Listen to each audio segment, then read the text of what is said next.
What's up, duelists? It's time. RBET Maryland top 16 deck lists. Yes, it is 2:45 a.m. Yes, it was a hell of a weekend. Yes, my voice is kind of gone because I was commentating for 15 hours straight Yu-Gi-Oh! But alas, I must get you guys these deck lists. So these were my predictions from this weekend. Pardon me. I predicted Gladiator Beast, Black Wings, and Amaryllis would do well. I also kind of gave a wild card to Evil Hero Dark Gaia. If you watched my prediction stream, then you saw me make these predictions, and you also heard me say every time I predict something, I'm always wrong. I've never been correct on a prediction ever in Yu-Gi-Oh! Never once. I am never, never right, never right, which is pretty funny because I was very wrong this time as well. Let's get into the deck list. All right, first top 16 deck list. Cameron Saunders. One thing that was really sick about this tournament is a lot of the real heads showed up. A lot of the guys who were playing this format with me in 2020, like 4 years ago, when there was maybe 10 of us in the Discord server. And Cameron Saunders was one of those guys. And he played Black Wings. He played a very teched out version of Black Wings. He's got 5 1-ups here. The Deck Dev, the Dust Tornado, the Dark Illusion. Ton of crazy 1-of Royal Oppression. Ton of crazy tech, the 1-of Gores as well. Just to keep his opponents always guessing. The sideboard, very powerful stuff. He sided in Light Mirror and Raiko in the same matchup, and it did work, and that's pretty crazy. So that's very interesting. Shout out to Cameron Saunders for being one of the most consistent players to ever do it. He has been on a serious hiatus, came back, and then absolutely crushed it. Made it all the way to top 16. I think he only lost one game in Swiss as well, so he went X1, which is pretty impressive.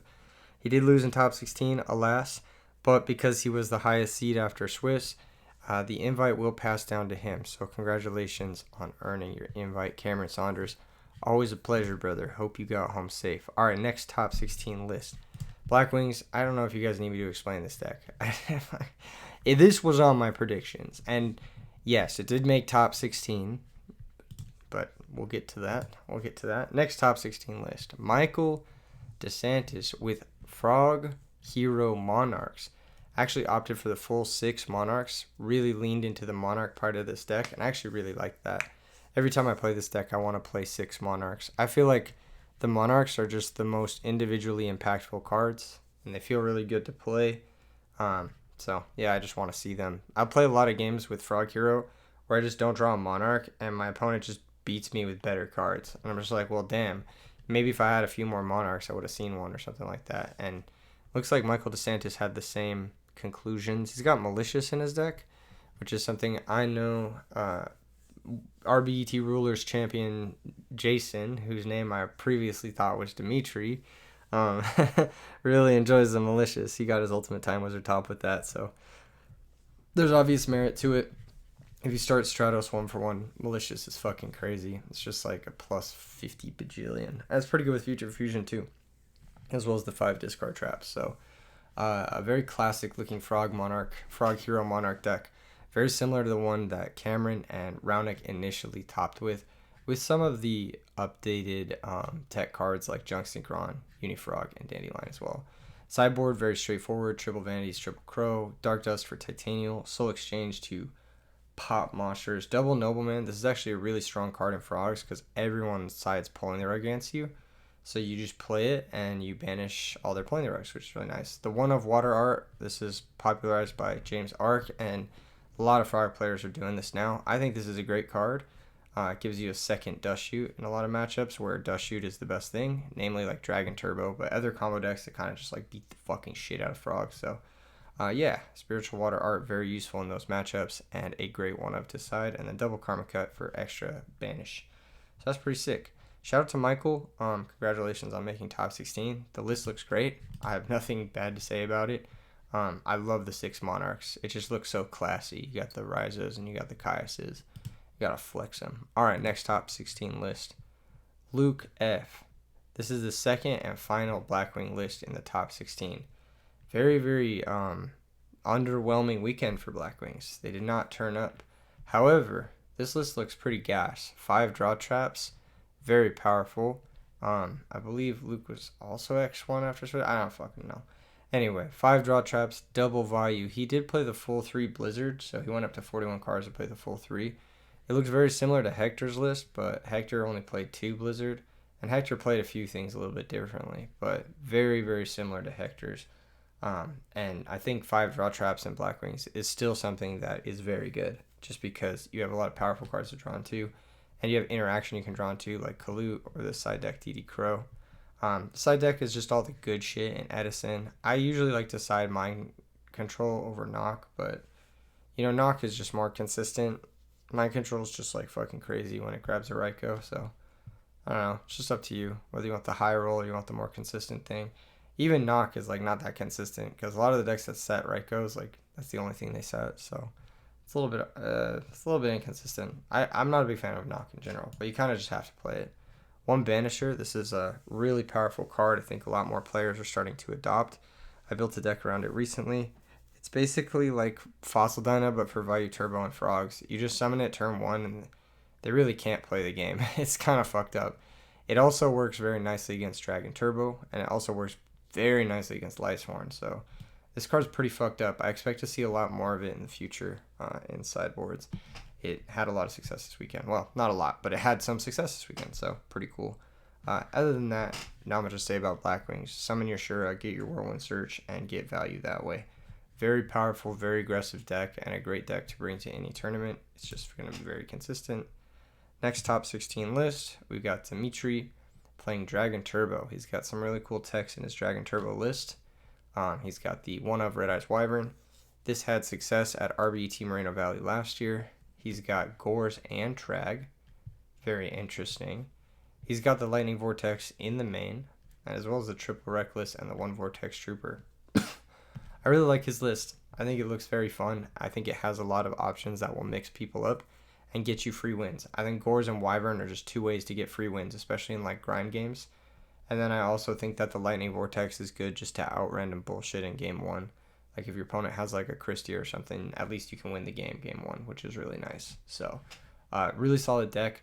This deck is pretty complicated. If you're a newer player, maybe check out the stream. Both VODs of the stream are up on the live tab on the channel. I would say watch Dimitri play this. He played very well in all of his matches, but unfortunately he fell in top 16 to a very difficult match with a lot of really complex decisions. So definitely check it out. The point of the deck is you draw the whole deck with Super Rejuvenation, and then you pick a perfect 6 OTK hand. And then when you have your perfect 6 OTK hand, you deal 10,000 damage to your opponent, basically. That's pretty much it. Oh man, I'm exhausted. It was an insane weekend, by the way.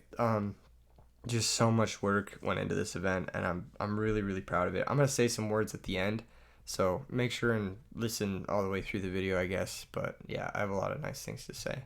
All right, sideboard, not much to say. I didn't really like the Mask of Restricts. I think they're kind of unnecessary. I feel like this like just beats the fuck out of Frogs anyway. So maybe instead of Mask of Restricts, side something more aggressive. That's the one thing I would change about Dimitri's list. They didn't look so hot in his top 16 match. All right, next top 16 deck, we have Anthony J. I'm pretty sure this is a top 16 deck. If I mixed up the order of any of these, I super duper apologize. Like I said, it's like 3 a.m. I just got off a flight. I've been working on this event nonstop all weekend, so if I mixed up the order of any of these, please let me know. But yeah, this is a Hero Stun deck, which actually looks really sick. I like this version of Hero Beat much more than I like the version with Divas, because I hate drawing Gilman. That's a big part of it. And then I actually think Diva's pretty underwhelming. Like, it just plays into a lot of shit that the deck should not play into, like Royal Oppression. And it doesn't let you play your own floodgates like Skill Drain, which I think is a fucked up card in the metagame. I think Skill Drain is really, really good, and very few decks can play it to its fullest potential, and this is definitely one of them. I do like the Gemini Lancer. It gives you an extra Gemini Spark target. One of the weakest parts of this deck is some of your interactive pieces, Spark and Hero Blast especially, aren't always live. So just having extra ways to get them live is nice, and then the fact that he's a water for Miracle Fusion is also very nice as well.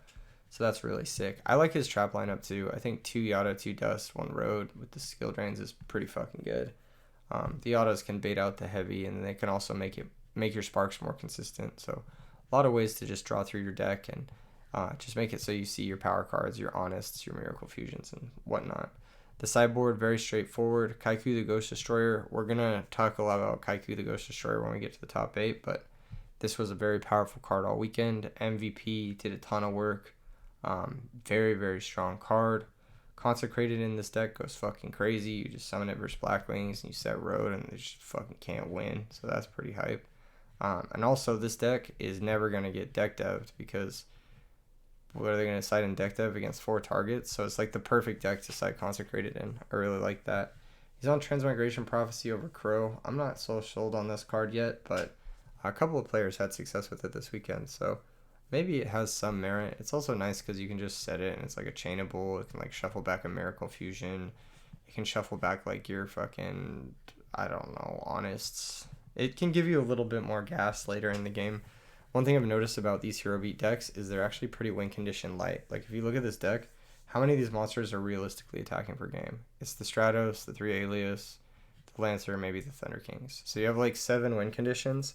Some decks that are much more controlling or have like large amounts of removal can just take away all of your win conditions for the entire game and then flip an oppression and then you just lose. So there's that. That's pretty funny. So I like the Transmigration Prophecy. It just gives you extra win conditions later in the game, which is nice. So it has some other merit in that regard as well. Extra deck doesn't matter because you're not playing Divas. You just got 2 Gaia, 2 Chimera Tech. I would actually cut some of these like stupid synchros and then add 3 Gaia and 3 Chimera Tech because you never know. You just never know. Maybe there's a game you Future Fusion for Gaia and then you Miracle Fusion for 2 Gaias. Who knows?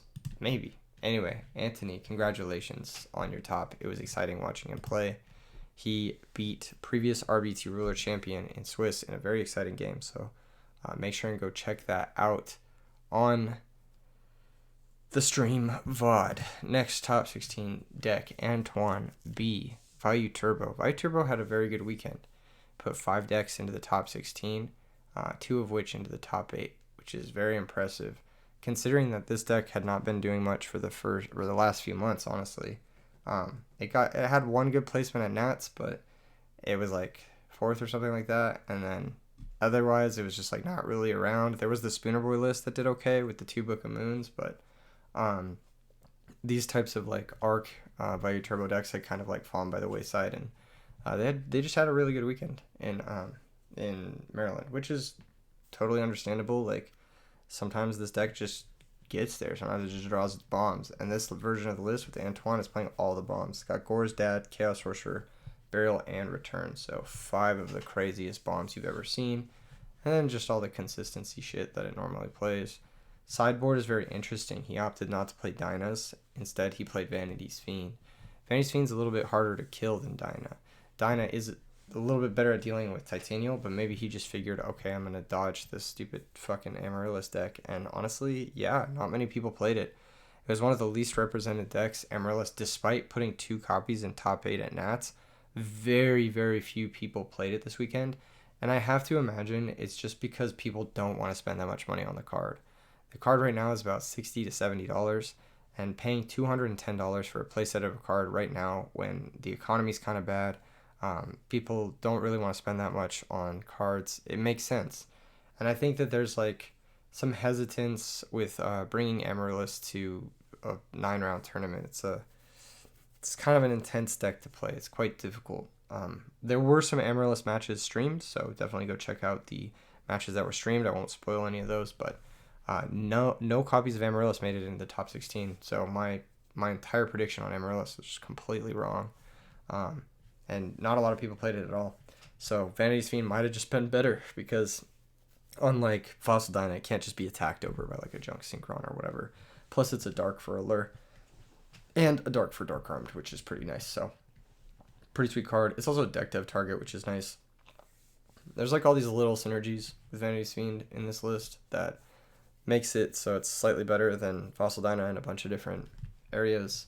Also just clocks super fast, you know. Alright, last top 16 list that I'm going to show you guys is Anthony. Very similar deck. He opted not to play Charge. He played 2 Hamster. Sideboard has Kaiku the Ghost Destroyer. Obviously that boy. He's going to become a lot more apparent in the top 8. You'll see. Very straightforward list. He was playing Triple Dark Grepher. I do like playing Triple Dark Grepher in this deck. I think it's better I think just seeing your Greffer is super important in almost every single matchup except Blackwings. But in every other matchup, if you don't draw Greffer and you draw like a Vayu or a Sirocco, it feels pretty fucking bad. Greffer is what gives this deck speed, so I really do like playing the full 3.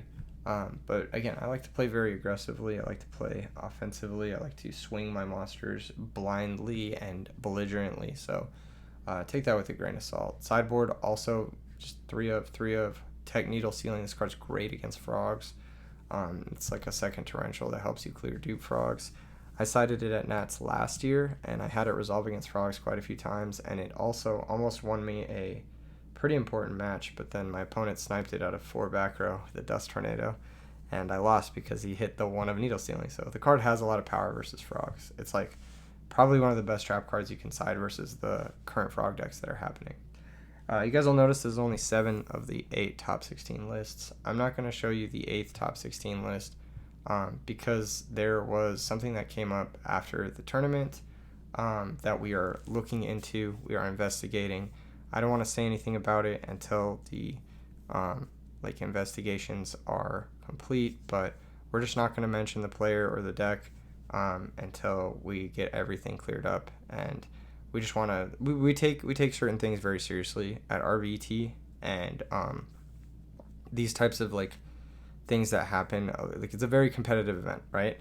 So players will do they'll go above and beyond what they probably should be doing in some cases, and we just want to make sure everything is cleared up before we mention that. So no need for speculation, no need for anything weird or any weird comments or anything like that, and no need for harassing the player if you know who they are, or asking them about it if you know who they are. But I'm still waiting on comment from a couple of the judges, and I'm waiting on comment from the player himself to get his side of the story and make sure everything is cleared up before we really bring that list up and talk about it. Because again, like I said, like I don't really want to be, if in the worst case scenario something was done that was not okay during a match, I don't really want to be bringing attention to that player or that list. So it's not gonna be posted. So you're gonna get 7 out of the top 16, but I'll give you a bonus list at the end, someone who lost a win in that had a really cool list. So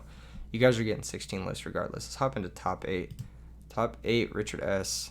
Vayu Turbo. So like I said, Vayu Turbo had a great weekend. Richard had the main deck dev. He was citing 2 Kaiku the Ghost Destroyer, insane Mirror Breaker card. Probably one of the best cards in the meta right now because it's so good versus Vayu, frogs, and pretty much fucking everything else. It's like great versus Amaryllis. It's great versus fucking dragons. It's great versus like any sort of graveyard deck, zombies, whatever. It's just a floodgate card that also defends your own graveyard. It's a one-sided floodgate. It's a double DD Crow on Connect. It just does it all. And it's offensive as well as being a dark that works with Allure and works with Dark Armed. So really, really cool stuff. He was also side decking Lightning Vortex, which I love to see. I love Lightning Vortex in this deck. You have hella good discards. In his case, he has 8. So 8 really good discards. He was main decking a DD Crow, which is really cool. Just a 1 of tech to cheese people. I like that. I like these 1 of techs. I think they look nice. They flex. He's got the Transmigration Prophecy for the mirror. This can also play through Kaiku, which is really nice. Triple Dust Tornado, which is a chainable you can play into opposing Raikos. Soul Release to help against Light Sworns. That matchup can be actually quite tricky for Vayu Turbo, and that's another matchup where Kaiku the Ghost Destroyer absolutely excels. So just a great list overall. I love that he has 5 pieces of Graveyard Hate. I think that's a good number. I've been playtesting it a lot since my teammate from the 3v3 says like 5 pieces of Graveyard Hate is like a good number. And I've never been unhappy with having 5 pieces of Graveyard Hate, and in some instances I've even played 6 and been pretty happy about that as well. So not only does he have the 5 pieces, but they're all like varied, which is nice too. Like, so the opponent can't really play around one of them, they're gonna play into another one, so it's pretty nice. Shout out to Richard, and congratulations on earning your invite with Vayu Turbo. So good stuff. Next top 8 list, Jesse F. There was a really, really, really exciting match with Jesse F on the stream. I'm not going to spoil it for you, but definitely go check out the VOD. This is his Machina Hamster Caius deck. This deck is really cool. The way this deck works is you try to fuel your graveyard with the Gear Frame Fortress and the Hamster Raiko Caius for your triple pot of Avarice. And then you reuse Machina Force and leave your Fortress in the grave. Machina Force can't actually be summoned in this deck. That's like the number 2 question I get by this deck, about this deck, my bad. But it becomes a tutorable Monster Reborn for Fortress off of Gear Frame in the mid to late game when you've either milled or you've used up a Fortress. And it becomes increasingly powerful as you pot of Avarice them back, and then just you summon Fortress 6 to 10 times in a game. It becomes very overwhelming. So I love the 2 compulses to apply the pressure. One thing about this deck is it's got insane pressure. Gear Frame plus Fortress is 4,300, so you just summon those guys, you swing for 43. Let's say your opponent has a normal summon. You just compulse that and you win. It's like crazy pressure. This deck against Blackwings has a good matchup. I think that's part of the reason why this deck did so well. It's because it just preyed on all the Blackwings. This deck into Value Turbo also does very well, which is, I think, another reason why this deck did super well, is he played against a lot of Value Turbo. The Frog matchup isn't too bad, especially post-board. If you look at what he's got 2 Dynas. He's got 3 Pulling the Rug. He does have that Kaiku Vortex combo. 2 DD Crows as well, so he has a bajillion cards. I love his side deck. It looks very good. The One of Aaron is cool too for zombies and fairies. That's just an extra tutor off the charge that can get you a way to play through set monsters with your Fortress and apply aggression.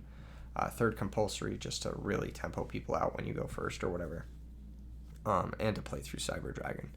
The biggest scary thing with this deck is getting Chimera Teched, but Jesse F did an excellent job playing around getting Chimera Teched in Swiss, and he made it all the way to top 8, so congratulations to Jesse. Much deserved top 8 with Machina, and it's really exciting to see this deck in the top 8 because this is a relatively new deck. This is a deck that was sort of innovated and invented by Times2 maybe a year ago, and it's just really cool to see it have success at such a major event at this level. It was fun to watch him play. He really made use of Compulse and Dino. It was fucking sick. There was one game actually where he played full game. Oh, I'm not even gonna get into it, but it was very hype. It's very hype. All right, moving on. Next top 8 list. And probably one of my favorite lists on this top 8 is James Johnson, aka James Arcs, Frog Monarch deck list from the depths of hell. This deck is gasoline. This deck is fucking awesome. It was undefeated in Swiss until round 9, and he gave Cameron Saunders the win because he was already locked for top 16, being 8-0, and he didn't want to give up information on his deck before going into top 8. That is one of the most tactical things I've ever heard anyone do, and it's very smart. Conceding because you know you're locked for top cut to save information about your deck is genius. You never know. He might have to face Cameron again later in the top cut, so it was really smart for him to do that. He played above and beyond even his own talents. He made some crazy plays on camera. One of them was using a used up lad to chain block Heavy Storm. There's just a bunch of different things he did, which was really fucking sick. So the way his deck is designed, it's not like the Hero Frog decks. It's much more like a traditional Frog Monarch deck, but it has a lot of other opt-in sort of guys. The big ones are the triple dupe frog, triple swap, triple substitute. He's always going to see the frog engine. It's just maxing out on it. And he's always going to be able to cycle through all his frogs. He's got the one Fishborg, so he can go into the synchro plays like the Colossal Arm OTK with the Death Frog lines. So that's really sick. I elected to just go for one Fishborg so he could have the option randomly and not really rely too much on it, because Fishborg Blaster is actually quite hard to find when you build around it. So it's just I think it's a little bit better to just have it as an option when you see it and not build around it so much. And I think that's what he did. He played 2 Light and Darkness Dragon and he used them to their fullest abilities. Light and Darkness Dragon is a very good card. I don't need to explain it too much. Maybe I do actually. There's a lot of rulings that are around this card, but who knows. 1 Dandelion to give you extra tokens for Substitute. 1 Sangan. Sangan's an insane card in this deck.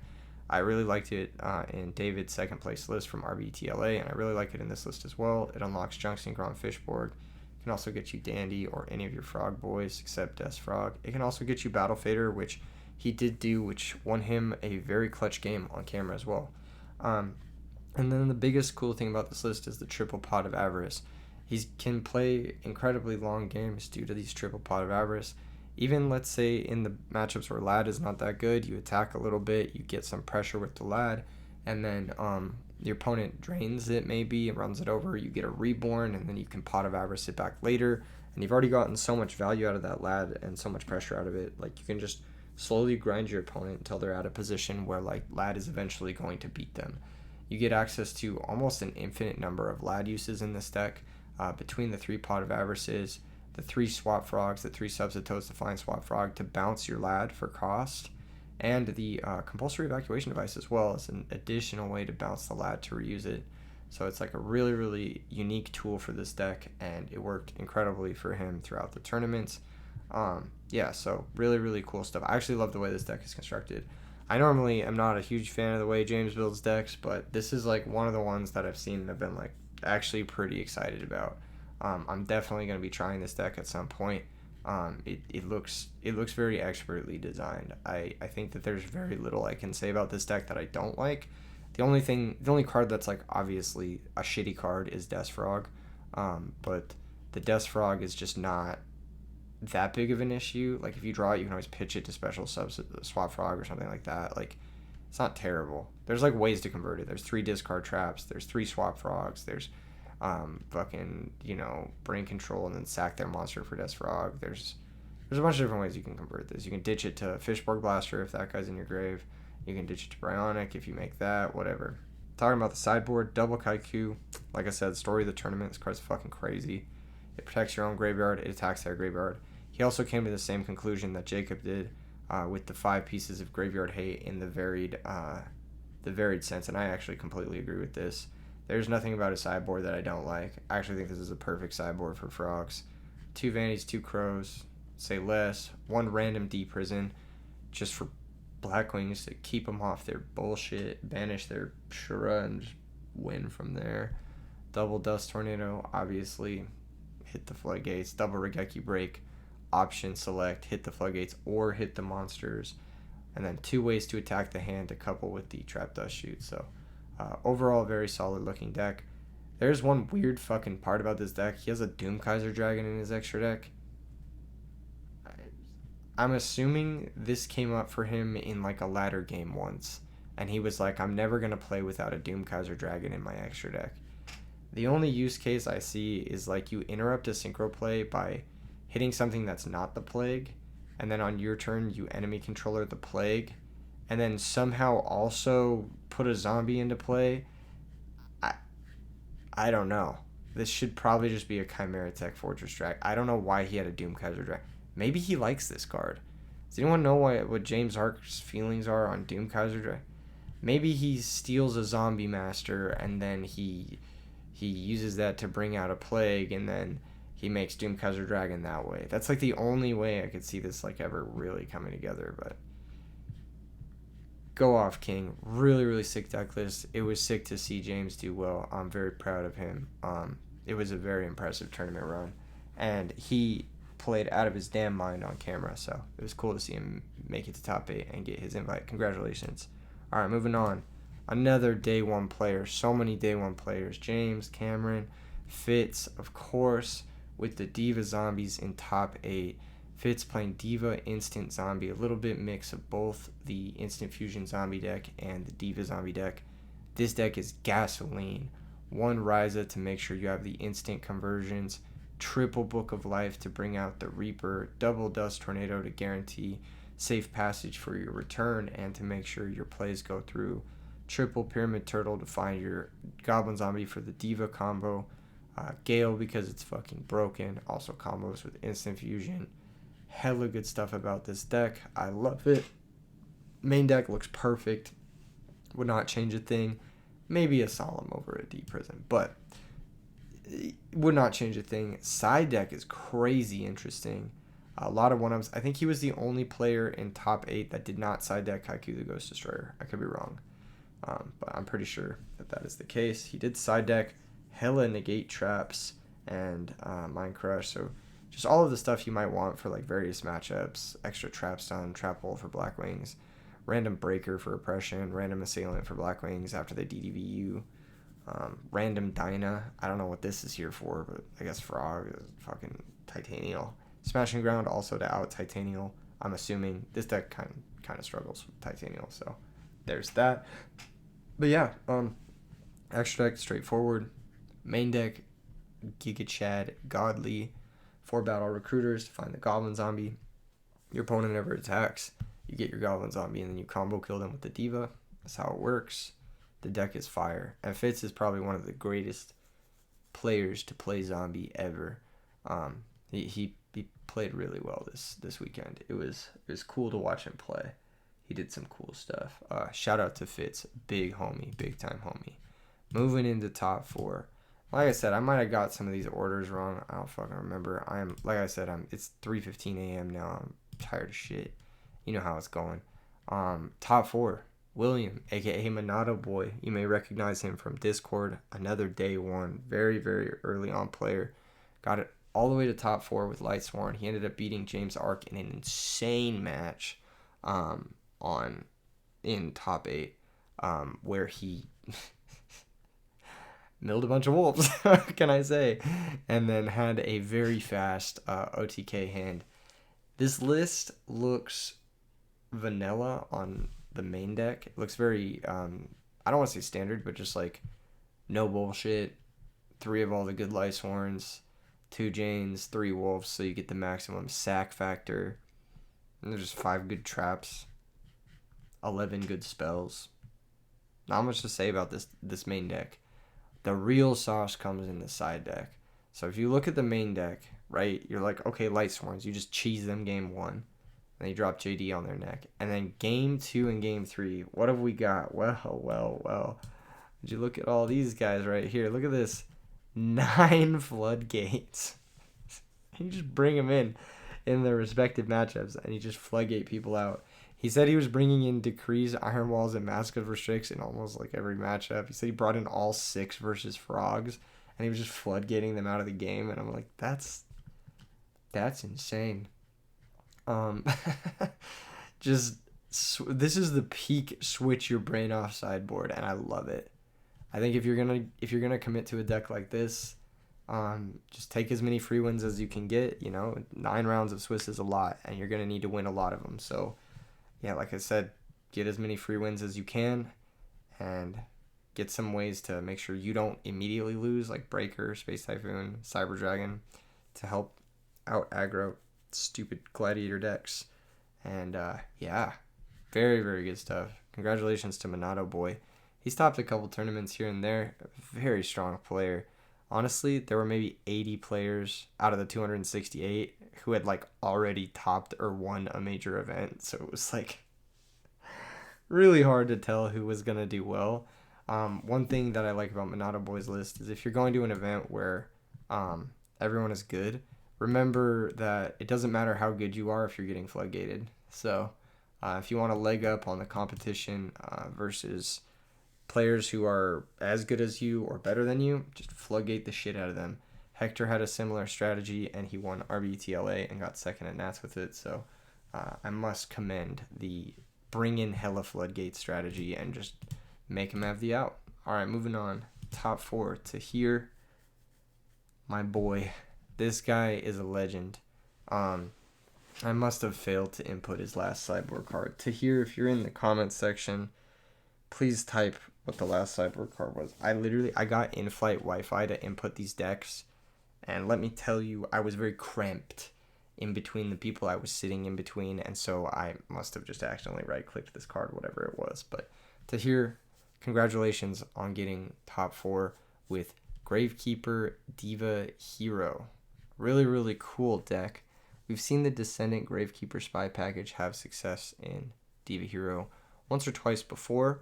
I myself have played it on the channel, and I played it, I think, before anyone else. And I didn't like it. I'm going to be honest. I found myself drawing Descendant, Double Mally, like really awkward hands without the spies.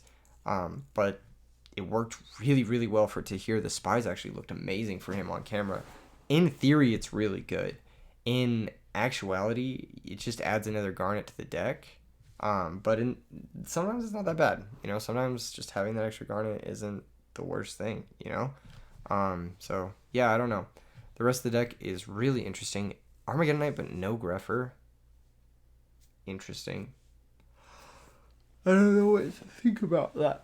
One thing that's kind of cool, too, is if you have, like, a spy and your opponent doesn't attack it and you draw Descendant, you can, like, Armageddon, send Plague, stack your Descendant, flip the spy, grab Descendant, pop their back row, start synchroing off. Like, you can put him back, you can put the Garnets back, and Armageddon Knight doesn't take a discard, which is pretty nice, so... I do like it. I do think Armageddon Knight is just a good card. But outside of send Plague, like, let's say you draw your Plague, are you sending Mally? Like, how does that work? Like, what is this guy here for? It's very easy for him to get the Dark Armed online, and the Spies also really help get the Dark Armed online, which is nice too. But I don't fully understand the Armageddon Knight in this list. I'm gonna have to practice with it to get the vibes. But I do think it's a strong inclusion. Unlike Greffer, you don't need a discard, even though Greffer is slightly better. I don't know. This list, however, does have a weakness that the other Diva Hero lists don't really have, and that is pretty weak to deck dev. You've got 2, 4, 8, 9, 10, 11, 12, 13, 14 hits from deck dev. So something that can be maybe worked around. Obviously, Miracle Fusion can still be played and whatnot, but it's always scary. Sideboard, very straightforward. I do like the trap stun. I don't know if he was siding Kaiku or not, but I think he might have been the other person who wasn't. I don't remember what his last sideboard card was. I accidentally deleted it, obviously. Congratulations to Tahir on earning his invite. Now, top 2, Hamza K, playing Hero Frogs, 41 cards in the main deck. I played against this exact 41 cards recently, actually. I played against it at the tournament at Card Addiction, and I beat it. And I will say that when the deck opens up Future Fusion, it seems pretty crazy. And this deck has a lot of like really interesting and unique plays. I think Hamza played really well. He was sauced up the whole weekend. Hero Frog is a scary deck. It has the ability to Monarch you out of the game. It also has the ability to put up an absolute 0 and just make it impossible for you to win. I think this is Fraser Smith's list. I'm not fully sure. But like I said, I kind of prefer the list with like 3 Monarchs or 6 Monarchs. Because sometimes when I'm playing this deck, I just draw like awkward combinations of cards. Like I'll draw like an Alias with my Frogs, and I'll just be like, why the fuck is this Alias in my deck? Or I'll draw like Soul Exchange, fucking Dandelion. I was like, what is going on, dude? But overall, I think this list is very powerful. Clearly, made it all the way to second place. Sideboard, very interesting. Super Poly, not a card I'm a big fan of, but if it's a deck that it's going to be played in, it's going to be the deck that has both heroes and a repeatable water. So that makes sense. It's good for the mirror match, I'd say. Gets you extra absolute 0 access, which is pretty nice. Triple Dust, Triple Crow, keep it simple. Karma Cut, Deep Prison. The 1 of Deep Prison, once again, being nice. He also didn't side Kaiku. Maybe I'm just like, I have Kaiku brain rot. But yeah, good shit. Dark Dust Spirit, high risk in a format with hella Legacy of Yatagarasu, but maybe it never comes up. I don't know. Who knows? I don't know. You don't know. Maybe we know. Who knows? First place, moving on. First place. Congratulations, Hamza. Impressive performance. Very impressive performance. Especially playing a deck like this that takes a lot of thought in fucking 15 rounds. I couldn't imagine.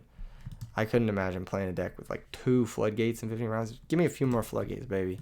Anyway, first place, OG99, Gary Yu, previous RBET winner, and now RBET Maryland champion with Vayu Turbo.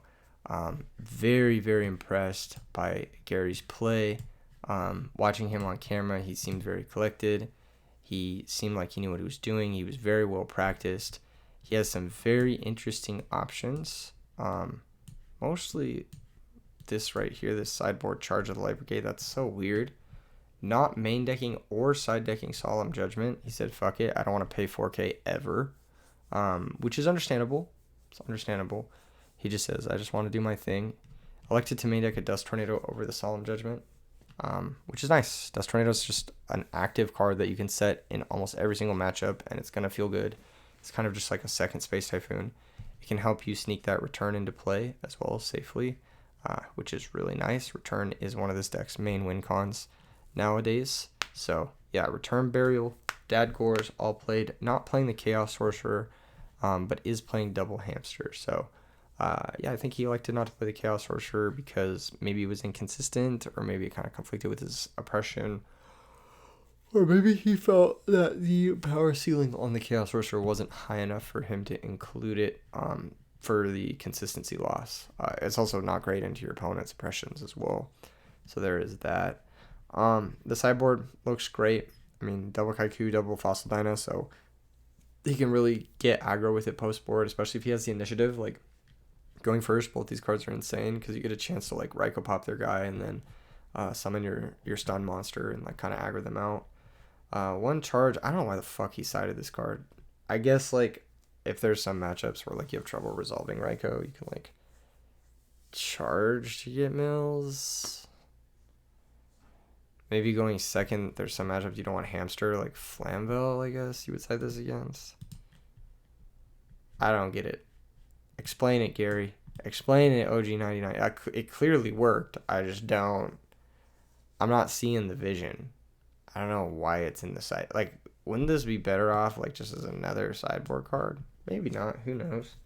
But yeah, Vayu Turbo actually taking down the tournament. Kind of to my surprise. Like I said, my predictions were, if we go back to them, well, take a screenshot of the deck first, and then yeah, okay. Here's the predictions. I predicted Glads, Amaryllis, Blackwings, and a wild card Dark Gaia, and none of these decks made top 8.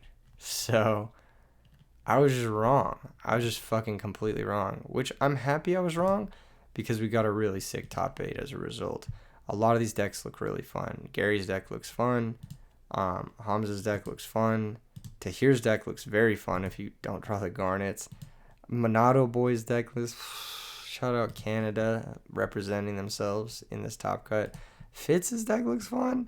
Dude, Fitz's deck looks insane. This looks like a blast to play. James's deck looks fun. Dude, every one of these decks. Jesse's deck. Look, you could pick any one of these top 8 decks. You could build all of these top 8 decks and just have a gauntlet of them, and it would be a blast. And then Richard's deck, obviously very similar to the first place deck, but even it's got some different text. You know, it's got the DD Crow. He's got the it's not that different. It's pretty much the same, but you got a main deck DD Crow. Fucking, that's cool, right? But yeah, any of these top 8 decks, maybe sub out Richard's deck for this deck that I'm about to show you, which was a deck that didn't quite make it to top 16. This is BS45's Fairy Smokescreen into Machina deck list that lost his winning in. So very, very close to making top 16. We would be having a very different thumbnail if BS45 had won his last round. But alas, fatigue gets to him at the end. And yeah, 9 rounds is a fucking marathon, especially with a fairy style deck. But this one looks really sick, and I wanted to showcase it because there was a lot of really, really sick decks. There was like Dark Gaia decks. There was like Amaryllis, like different variations of Amaryllis and stuff. There was a ton of crazy decks that just like barely missed top 16. And like the 1 or 2 games go slightly different. We're having a very different video right now. I don't want to give away too much, but BS45 posted his list, so I feel comfortable kind of sharing it. It's fucking cool. The way the deck works is you hamster into Raikou, and then you sack for Celestia, and then you special Christia. That's kind of like your game plan. Your grave control is actually not anything that banishes your graveyard like Soul of Purity and Light or Soul Release. It's actually triple Pot of Avarice. And to guarantee that resolves through stuff like DD Crow, you've got triple Iron Wall. Iron Wall also defends your hamsters, your Raikous, and your battle recruiters from Caius, as well as D-Prisons on the recruiter specifically, which is really, really sick. The recruiters also act as just a way to instantly get Christia alive in the Blackwing matchup, which is really nice. Triple Upstart to make sure you find Christia or your Floodgates. 1 Chalice to help you play through Raikou when you need to close out the game. Call of the Haunted to bring back Christia if you mill it. Mirror Force Torrential Dust Shoot because they're the best traps in the format. And then the sideboard, you just, when your opponent brings in those deck devs, you just bring in your fucking 10 Machina cards, and then all of a sudden you're a hamster Raikou Machina deck. That's it. You just cut 3 Christia, 3 Orange Light, 2 Honest, and 4 Recruiters, and then just bring in your sideboard. Easy. Fucking awesome deck. What a sick deck list. Shout out to BS45. Would have been really sick to see him make top 16, but maybe at the next one, bro. maybe at the next one. And congratulations to everyone who joined. I do want to say a few words at the end here. It was a very impressive event. 268 players turning out was awesome. The vibes were immaculate. There were some moments where, like, obviously people were upset, or people, like, things didn't go perfectly for some people, which happens, you know. No event is ever going to be perfect, but this was actually a step in the right direction in a lot of ways, with regards to, like, how I want to run events, and, like, how events are going to be ran through me in the future, which is sick. So yeah, just really, really good vibes all around. Thank you to everyone who gave me a card, or had me sign a card, or came up and talked to me. You guys mean the world to me. It was fucking sick. It was a really, really heartwarming weekend in a lot of ways, and it was really cool to see the community turn out in such droves and have such a good time. Also, all of the people who made videos at the event, you're welcome for the 1 of 10 video. Nah, I'm just playing. It's super sick to see all the creators there with, like, their phones, like, recording deck profiles, recording matches and shit. That was really cool, because, you know, like, a lot of the people who have YouTube channels, or, like, create, edit, and format content, they do so because of RBETs, and because of E3 Yu-Gi-Oh and stuff. So that's really fucking cool. It's cool to see them succeed, and it's cool to see them get their coverage, their side of the event and everything. And yeah, let me see. There was 1 or 2 other things. I just wanted to basically say thank you to everyone who hopped on commentary as well. A lot of people. The commentary booth was actually much more public than in previous events, and I think it was a huge boost to the vibes of the tournament, because the pro players would, like, come by and, like, say, oh, I lost a round. They'd, like, kind of chat with the camera, chat with the chat, etc., talk to the people watching. And I think the people watching really liked that as well, because the viewership was double my highest viewership ever for RBET Maryland. So yeah, like, almost like over 20,000 views in a day, which is, that's a lot. That's a lot of people. Definitely cannot discredit how many people that is, because that's pretty crazy. That's like, it's starting to get to the number of people where you, like, can't even visualize it in your brain. You know what I mean? Like, 20,000, that's like a big concert venue. That's like downtown Las Vegas Event Center. Something like that. I don't even fucking know, man. That's a good amount of people. So thank you guys for tuning in. Thank you guys for all of the support on RBET. I am going to be doing more stuff in the very near future. Let me see. There's probably something else I was going to say. Oh, yeah, shit. Fuck. I forgot. I'm starting a tournament series that I wanted to plug real quick before we go. I think it's this. Yes, here it is. All right. Before we go, I'm going to be starting to do a weekly tournament series in Las Vegas at Night and Day Games starting August 13th at 6:30 p.m. It's going to be a good time. I'm going to be recording these, either streaming them or recording them and doing VOD review. I'm going to be playing in them, so I'm finally going to be fucking competing for once. That is one of the tough parts about going to these events, is I don't get to compete in them, but alas, I finally am going to be able to at this. And if people turn out for this, it's going to be a good thing to build up, because I want to do something in my hometown next year, maybe like an RBET or something, but behind the scenes working towards that. So come through starting Tuesday, August 13th. I'll be there. A lot of other great players will be there. A bunch of RBET winners is going to be there. The first week, a bunch of people are coming up from SoCal as well. So if you're in SoCal, ask your friends, see if they want to come up for this and come play some Yu-Gi-Oh at the highest level, and get on camera, get on stream and stuff, and fucking show off your powerful decks and whatnot. So yeah, come through. Thank you guys for everything. More RBETs are coming soon. RBET New York is almost sold out, so if you guys want to come to that, check the description below for signups to that. And then shit, man, what else is there? Oh, I'm so tired. There's so much I wanted to say, and I'm, like, forgetting it. I, like, thought of all of it while I was on the plane, and, like, now it's just, like, it's all hitting me like a wave. Great event. Here's to more of them. See you guys in the next vid. Peace.